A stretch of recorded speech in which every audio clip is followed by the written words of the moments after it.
نحمدہ و نصلی علی رسولہ الکریم۔ ایک ساتھی کا سوال ہے کہ زکوٰۃ کی ادائیگی کے لیے سال گزرنے کا کیا مطلب ہے؟ الجواب حامداً و مسلیاً اما بعد۔ مسئلہ یہ ہے کہ زکوٰۃ کی ادائیگی واجب ہونے کے لیے نصاب زکوٰۃ پر سال گزرنا لازمی ہے۔ البتہ سال گزرنے کا یہ مطلب نہیں ہے کہ مال کے ہر حصے پر الگ الگ سے مکمل سال گزریں، بلکہ سال گزرنے کا مطلب یہ ہے کہ جس دن کوئی شخص نصاب زکوٰۃ کا مالک ہو جائے تو اس دن کی قمری تاریخ کے اعتبار سے اس کا سال شروع ہو گیا ہے۔ اب اگلے سال مکمل ہونے کے آخری دن اگر وہ شخص صاحب نصاب ہو تو اس پر اس دن موجودہ کل قابل زکوٰۃ اموال کی زکوٰۃ ادا کرنا واجب ہوگا۔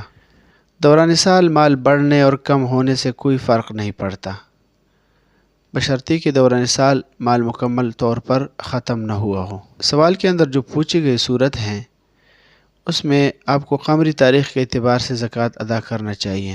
قمری کیلنڈر کے مطابق سال شمسی سال سے تقریباً 10 دن پہلے مکمل ہوتا ہے۔